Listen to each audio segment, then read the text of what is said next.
the mid-13th century and built their capital city, Tenochtitlan.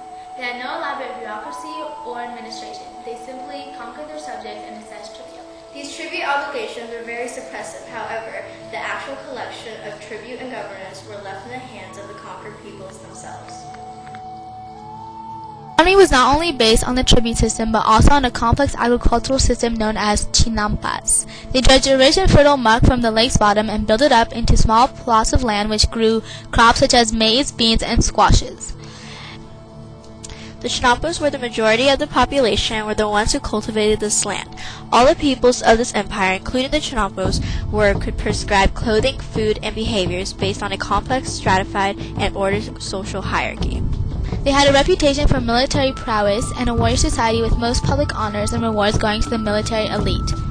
Women played almost no public role in a society so dominated by military values, but they wielded influence within their families. Values taught that their principal function was to bear children, especially males who might become distinguished warriors. Women who died in childbirth won the same fame as warriors who died valiantly on the battlefield. This social hierarchy was based on previous Mesoamerican culture. They soon adopted other cultural and religious traditions, some of which dated from the time of the Toltecs. They had an extensive written language and documented all aspects of life, which they carved in stone and scrolls from tree barks. Like the Mayans, they maintained a complicated calendar based on the solar year of 365 days and a ritual year of 260 days. The Aztecs also had advanced knowledge in astronomy and mathematics. They charted stars and planets and even developed the zero and math independently from the Indians. Although the wheel was found on toy cars, they never put it in real use like transportation. Instead, most transportation was done by boat. The Aztecs also absorbed the religious beliefs common to most Mesoamericans. Two of their principal gods were Tezcatlipoca, who was the giver and taker of life, and the patron deity of warriors, and Quetzalcoatl, who was the deity of arts, crafts, and agriculture. To ensure the continuation of the world and to give the earth moisture it needed to bear crops, the Aztecs believed they had to honor their gods through ritual bloodletting. Priests ranked among the elite because they presided over these rituals, which were looked upon as essential to the world's survival. To a larger extent, the Mexicans' enthusiasm for human sacrifice followed from their devotion to the god Huitzilopochtli. They honored him with a large temple at the center of Tenochtitlan, which held racks holding the skulls of hundreds of thousands of victims.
The religious beliefs and bloodletting rituals clearly reflected the desire of the Aztecs to keep their agricultural society going.